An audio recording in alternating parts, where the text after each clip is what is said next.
Estamos de volta, pessoal. Tudo bem com vocês? Já estamos de volta.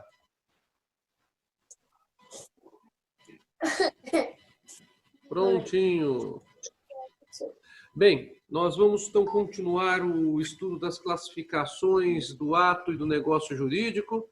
Quero dizer para a Vanessa que eu já recebi as atividades dela, já confirmei o recebimento.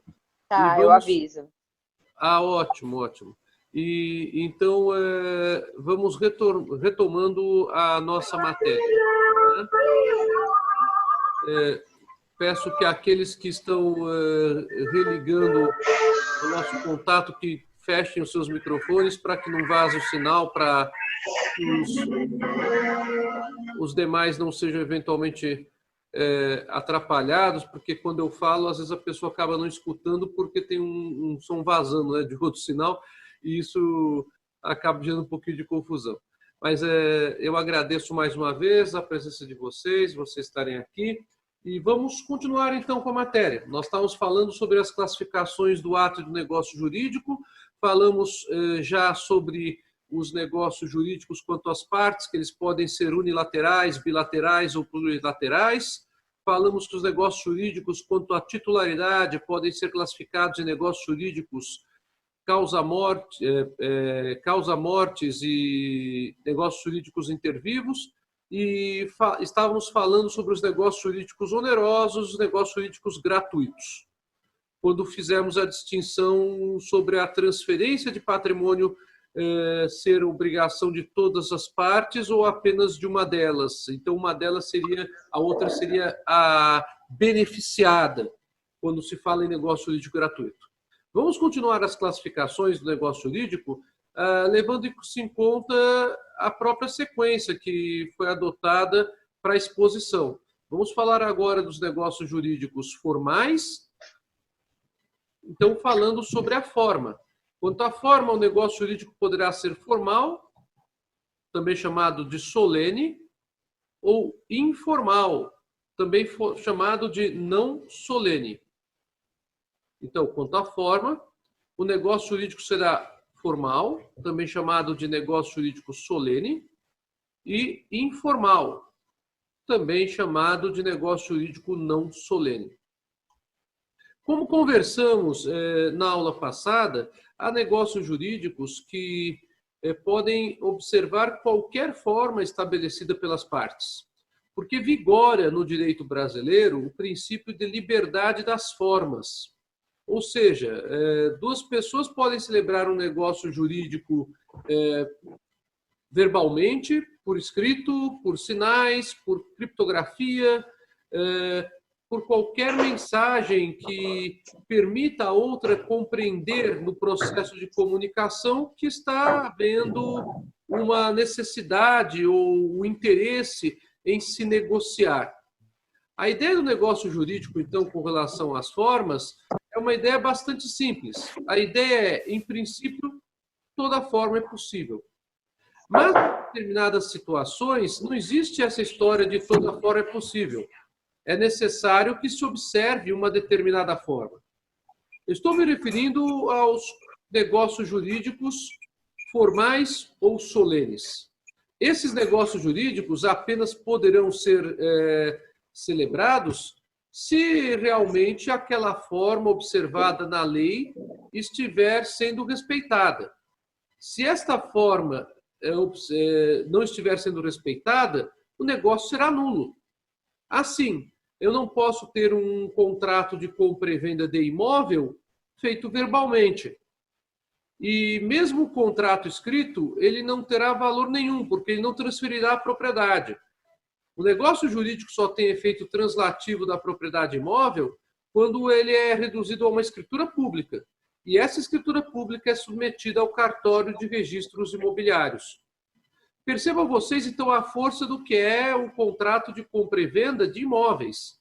Eu não posso ter um contrato de compra e venda verbal, não posso ter um contrato de compra e venda por escrito pura e simplesmente, porque esse contrato por escrito só gera efeitos pessoais, ele não gera efeitos de transferência da propriedade. Para transferir a propriedade, eu preciso que esse instrumento escrito deixe de ser um instrumento particular e passe a ser um instrumento público. Para isso, as partes deverão comparecer ao cartório de notas para lavrar uma escritura pública. E essa escritura pública, uma vez lavrada, é que permitirá ao adquirente do imóvel averbá-la no cartório de registro de imóveis. Então, a ideia da averbação ela é imprescindível para a transferência da propriedade imóvel. Como vocês podem perceber, alguns negócios jurídicos exigem uma determinada forma. Não precisamos ir a uma forma tão drástica, da forma ser pública, como neste caso. Mas, por exemplo, o contrato de locação de imóvel, ele é um contrato que deve ser celebrado por escrito. Então, a locação verbal de imóvel, ela não é permitida pela legislação. A legislação exige que o contrato adote a forma escrita. Ah, mas aí tem que ser público ou privado? Não há necessidade de escritura pública para esse contrato, porque a lei apenas exige a forma escrita, não exige a forma pública. Então, como vocês podem perceber, há uma série de negócios jurídicos, desde dos mais simples, cuja forma é livre, até aqueles mais complexos, cuja determinada forma poderá ser exigida pela lei, que deve ser observado. Deve-se observar, então, a forma quando a lei assim impuser. Seja a forma escrita apenas, hipótese em que será possível o negócio por instrumento particular, seja nos casos em que a forma deverá adotar a solenidade pública, sendo realizada perante o oficial público. Bem, vamos a uma outra classificação, então.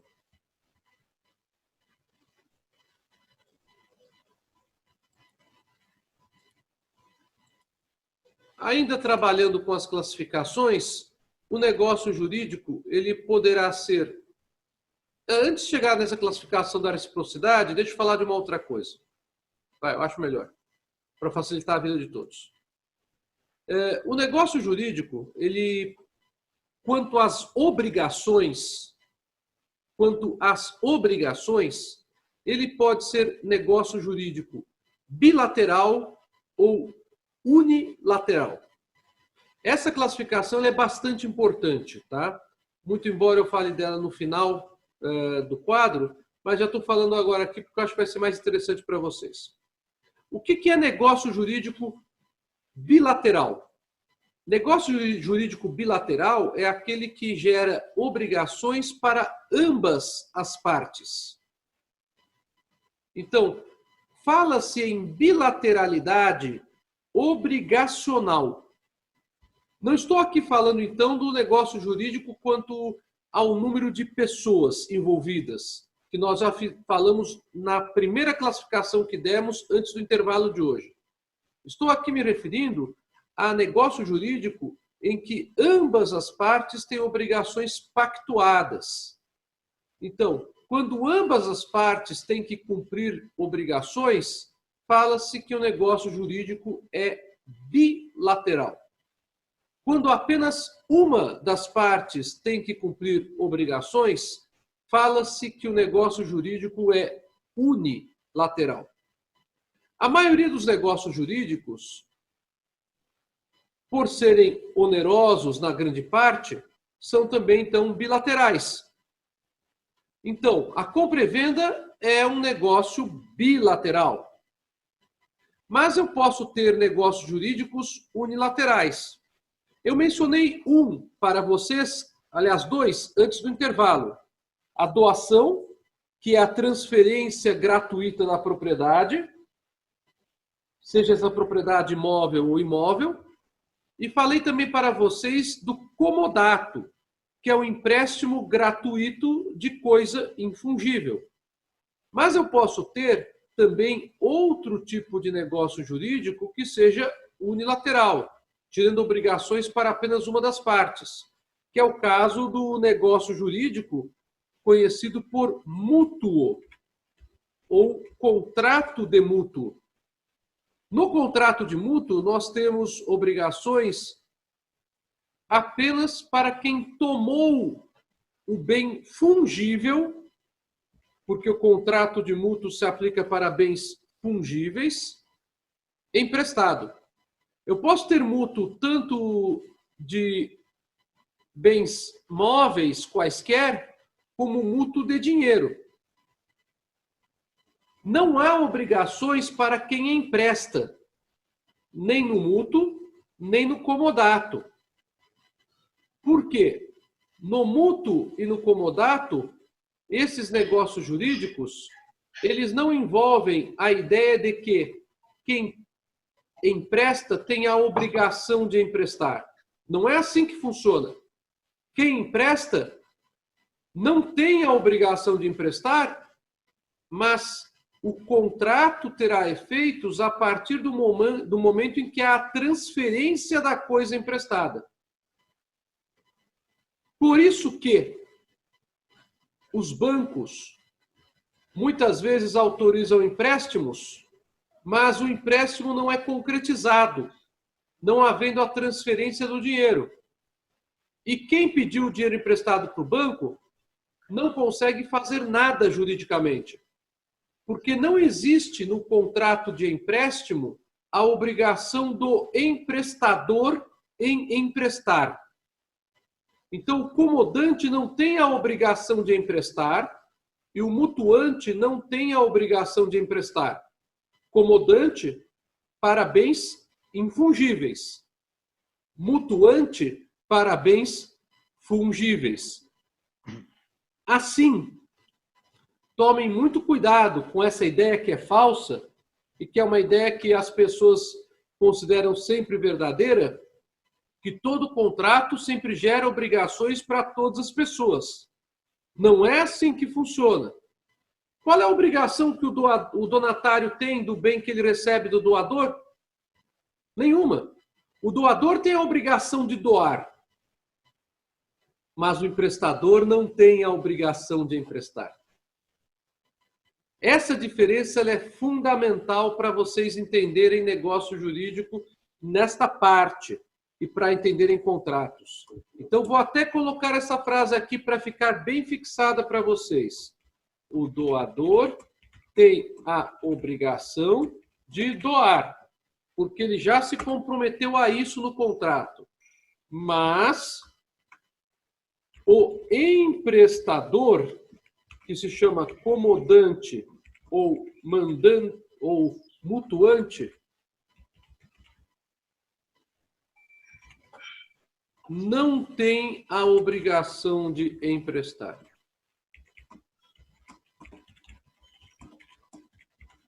Então, enquanto não houver a transferência da coisa que é objeto de empréstimo,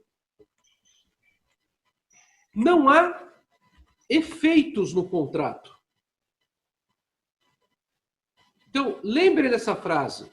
O doador tem a obrigação de doar, mas o emprestador não tem a obrigação de emprestar. Quem empresta ou é comodante, que é aquele que empresta um bem infungível, como é o caso de um imóvel. Então, o João emprestou o apartamento para Maria passar ali 30 dias. Não está cobrando nada da Maria. Claro, a Maria vai ter que pagar a conta de luz, as coisas que vai usar no imóvel. Mas não é uma locação de imóvel, é só um empréstimo, tá? E empréstimo a título gratuito. Fala-se em comodato. Ou então, Raquel emprestou R$1.000 a Vera, mas não está cobrando juros. Enquanto ela não entregar os R$1.000 para a Vera, ela não tem obrigação de entregar os R$1.000. O emprestador não tem obrigação. É isso que vocês têm que entender.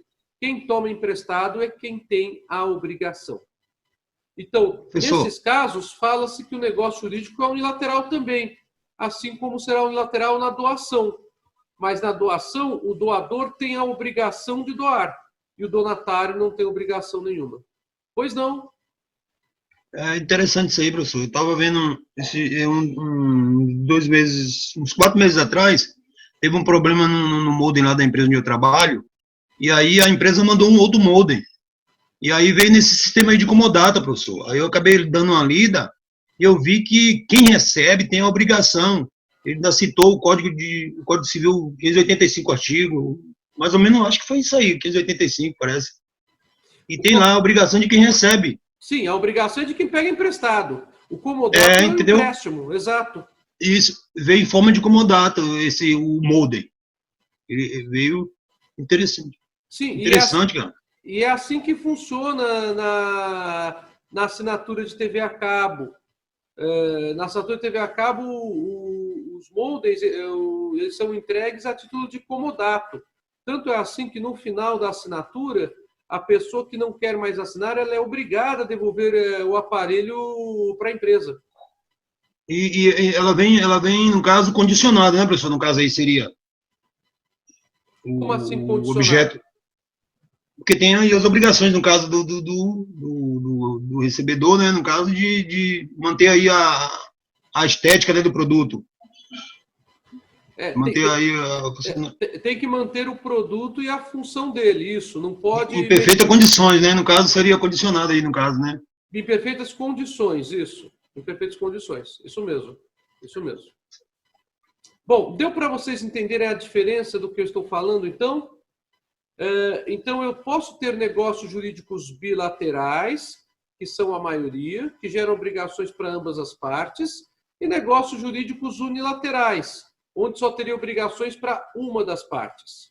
Bom, essa distinção que eu acabei de passar para vocês entre a situação do doador e a situação do emprestador é uma das classificações. Então, vamos voltar agora para o nosso quadro, que eu estou compartilhando com vocês, agora mostrando a classificação da eficácia, a última aqui, que está na página 454 do meu curso. Isso no quadro que está na página 454, né? A classificação eu explico um pouquinho antes. O negócio jurídico ele pode ser real, vocês estão vendo aqui, ou consensual. Essa classificação é uma classificação extremamente importante. Vamos falar sobre ela um pouquinho para vocês. Quando eu mencionei que o negócio jurídico pode ser bilateral quanto às obrigações ou unilateral quanto às obrigações, eu dei exemplos das duas hipóteses. Quando eu falei do contrato de doação e dos contratos de empréstimo, eu me referi a duas hipóteses de negócio unilateral. Só que são negócios unilaterais de mão trocada, percebam vocês. Na doação, o doador é quem tem a obrigação de entregar a coisa. O donatário ele não tem, em princípio, obrigação nenhuma. Já nos contratos de empréstimo, quem tem a obrigação não é quem vai emprestar. É apenas quem tomou o emprestado. Então, quem tem a obrigação no comodato é o comodatário. Por favor, é comodatário, não é comandatário, não é de comando. É comodatário, que é quem toma... Dragão de Komodo. que é quem toma o bem emprestado. No caso, bem infungível. Ou o mutuário, quando se tratar de bem fungível. Vocês já viram a diferença entre bens fungíveis e infungíveis comigo mesmo, no início do semestre. Quando nós conversamos ainda nas aulas presenciais, que bem fungível é aquele que pode ser substituído por outro de mesma espécie, qualidade e quantidade. Já bem infungível é aquele que não admite essa substituição. E eu expliquei para vocês que imóveis eles são infungíveis, ainda que se encontre um imóvel igual no mesmo prédio, mas por conta de sua localização geográfica e por conta de sua individualização no cartório de registros civis. Então, há uma distinção, sim, entre o que é fungível e o que é infungível, e os bens imóveis, eles são considerados bens infungíveis. Mas nós também temos bens móveis que são infungíveis, como um quadro cujo autor é identificado, a obra literária, a obra científica, a obra musical, são bens móveis por força da lei, mas são bens infungíveis, porque o direito moral de autor é um direito da personalidade. Vocês já estudaram isso com a professora Janaína. Pois bem, quando falamos em bens fungíveis e em bens infungíveis, então nós temos que ter em mente a figura da substituição. No comodato não existe a figura da substituição.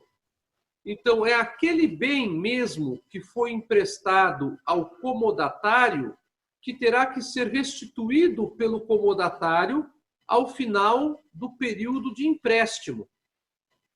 Então, se o João empresta o apartamento dele para a Raquel por 30 dias, passados os 30 dias, a Raquel terá que devolver aquele mesmo apartamento para o João, e não outro. Porque o contrato é de comodato. O João não tem a obrigação de emprestar. Acabei de falar para vocês que o doador tem a obrigação de doar, mas o emprestador não tem a obrigação de emprestar. O mesmo acontece com o Antônio. Ele prometeu emprestar R$500 para o Marcos, mas depois não emprestou. O Marcos pode cobrar isso dele? Não, não pode cobrar isso dele juridicamente. Porque a razão é muito simples. O emprestador não tem a obrigação de emprestar. Porque esses contratos, que são o comodato e o mútuo, eles apenas têm eficácia a partir da entrega da coisa. Ou seja, fala-se que esses negócios jurídicos são negócios jurídicos reais. Reais, Professor, porque vem de res, coisa. Ou seja, eles apenas têm efeitos jurídicos quando o emprestador transfere a coisa a quem tomou o empréstimo. Não acontece isso na doação, porque a doação não é um contrato de empréstimo. Então, a doação é um contrato consensual, como a maioria dos negócios que são consensuais. O negócio consensual tem efeitos com o simples acordo de vontades. Já o negócio real exige o acordo mais a entrega da res, da coisa. Por isso que se fala negócio real. Real de res, coisa. Pois não, Raimundo? E como a gente descobre aí, se é pela lei, qual artigo, que demonstra aí a obrigação do doador, professor? Porque, no caso, para ele ser obrigado, tem que ter uma previsão legal, é uma previsão legal que ele tem, alguma lei? As obrigações negociais, Raimundo, elas podem ser adotadas, em princípio, livremente pelas partes, tá? Mas a lei ela pode estabelecer a determinada norma que seja obrigatória para elas observarem ou não. Vou te dar um exemplo. Na compra e venda, tem uma série de normas que estão no Código Civil que as partes podem afastar. Mas há outras normas que as partes não podem afastar. Exemplo, as partes não podem afastar na compra e venda a fixação consensual do preço. O que quer dizer isso? É nula a cláusula que deixa que o preço seja fixado apenas pela outra parte. Tem que haver um acordo entre elas. Tá bom, eu concordo em pagar pelo valor que você está oferecendo tal mercadoria. Eu não posso adquirir uma mercadoria e falar, tudo bem, daqui 10 dias você diz quanto foi. Isso não. Isso a lei proíbe. Então, parte do acordo, então, do doador, então, quando ele se compromete a doar, ele aí criou uma responsabilidade, então, uma obrigação. Ele criou uma obrigação. Quando uma pessoa celebra um contrato de doação com a outra, o doador assume a obrigação, desde o momento desse acordo, que é entregar a coisa. Isso não acontece no empréstimo. Quando o emprestador assina um contrato de empréstimo com quem vai tomar emprestada a coisa, o emprestador ele não tem a obrigação de emprestar, porque esse negócio jurídico apenas terá efeitos a partir da entrega da coisa. Então, os contratos de empréstimo são negócios jurídicos reais. Os demais contratos são negócios jurídicos consensuais. Deu para vocês entenderem a diferença entre negócio real e negócio consensual? É bastante importante essa diferença. Há um outro contrato que também é real e não é contrato de empréstimo. Eu estou me referindo ao contrato de depósito. O contrato de depósito, ele não é contrato de empréstimo, ele é contrato de guarda. Ou seja, o depositante entrega um bem que será guardado pelo depositário. Isso é bastante comum em locação de cofre de banco. O banco, ele acaba alugando o cofre para que nele a pessoa coloque a mercadoria. E essa mercadoria será guardada pelo banco. É bastante comum também quando vocês deixam aqueles que têm carro, o carro para pagamento de avulso. Eu acho que já dei esse exemplo, mas não foi para vocês, foi para o pessoal de terceiro semestre em obrigações. A pessoa, quando deixa o carro no estacionamento para retirá-lo algumas horas depois, e não é mensalista daquele estacionamento, ela realiza um contrato de depósito. Estou entregando o carro para que o estacionamento o guarde. Então, o depositário tem a obrigação de guardar o carro. Esta obrigação de guarda, ela pode ser remunerada ou não remunerada. Mas o contrato de depósito é um contrato em que não há obrigação para o depositante. Há apenas obrigação para o depositário, que será guardar a coisa como se fosse sua. Então, no depósito gratuito, eu tenho essa figura. Claro, se o depósito é oneroso, aí o depositante terá uma obrigação, sim, que será pagar o preço pela guarda. Mas quando a guarda é gratuita, não há obrigação para o depositante. Mas olha a onerosidade aí. Oi? Onerosidade aí já. Quando a guarda é gratuita, não tem onerosidade, Raimundo. Então, antes, o senhor tinha falado isso. Ah, sim, antes sim. Então, vejam a situação como é que fica. Eu posso ter o depósito oneroso ou o depósito gratuito. Mas para que o contrato tenha efeitos, é indispensável que o depositante entregue a coisa ao depositário.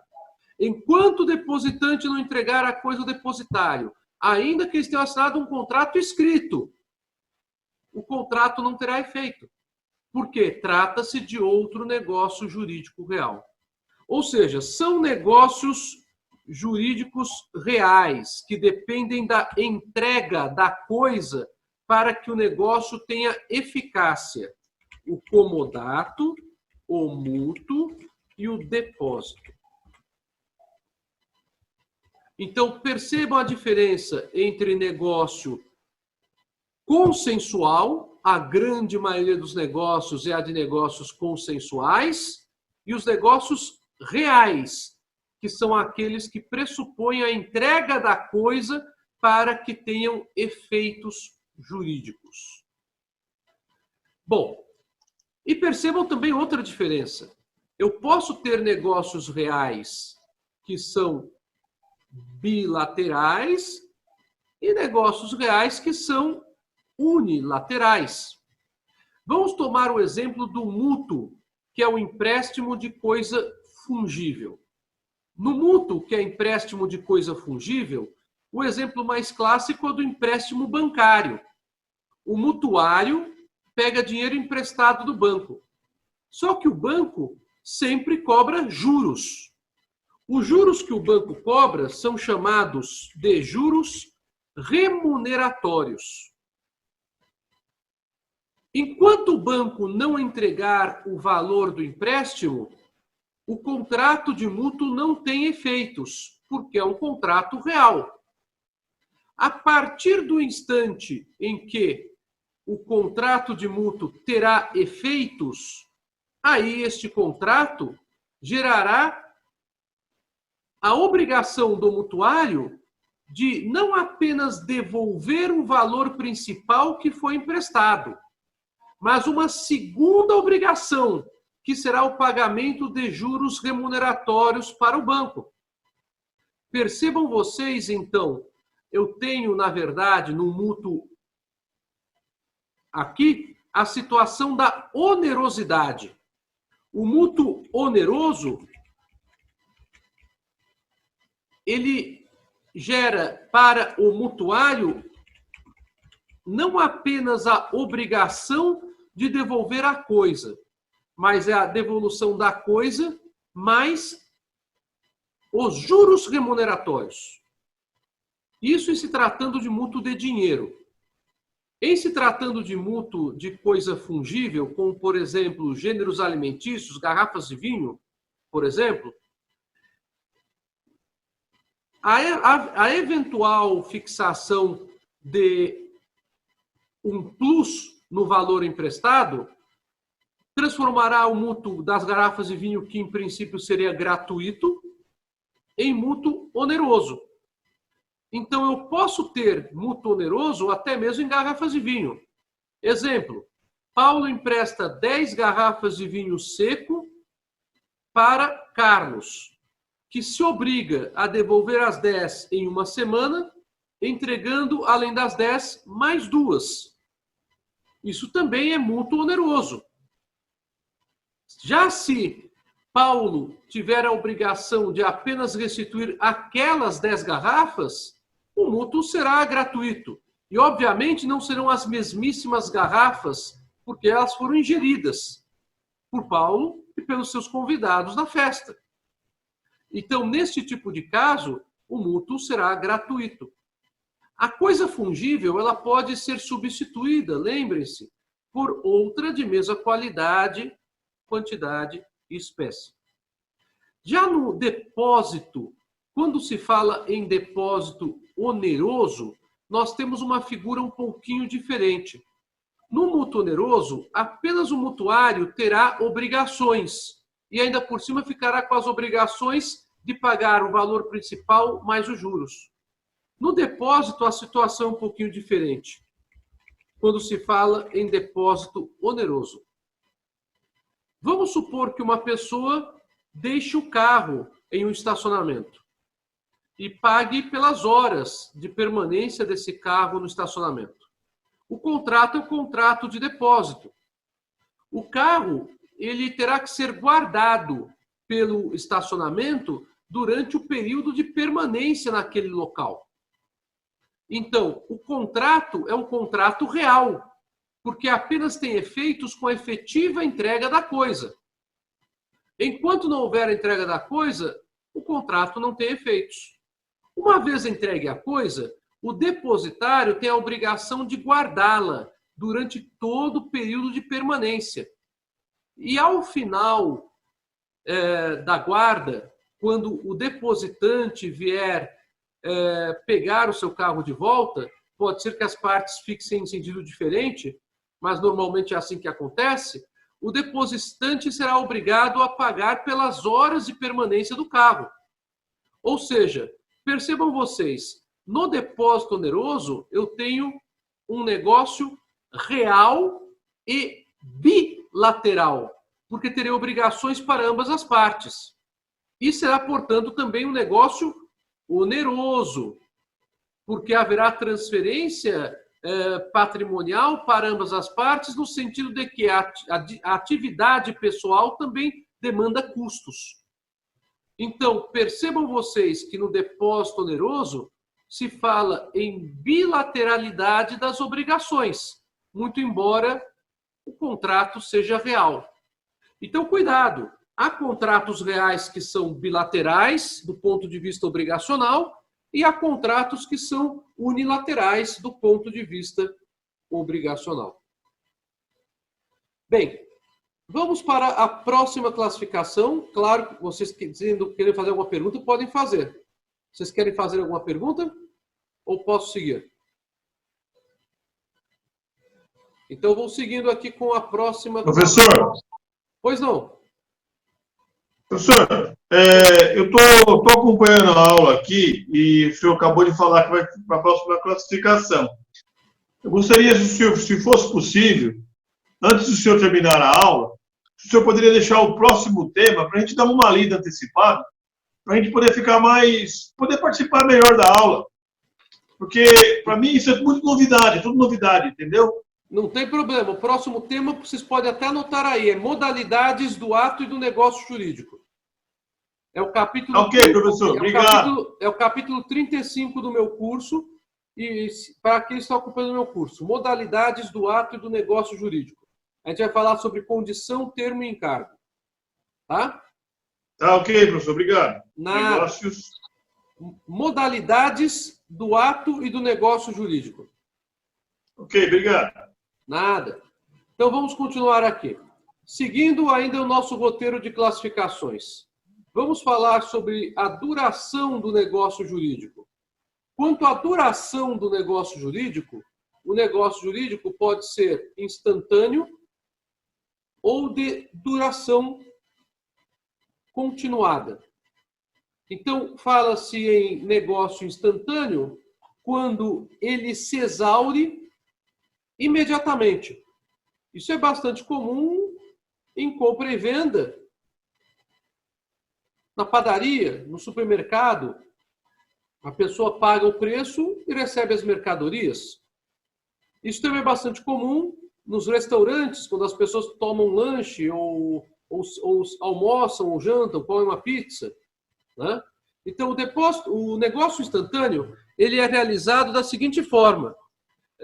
As partes já realizam todas as prestações que são obrigadas por força do negócio e não há mais nada a se fazer depois com relação à obrigação.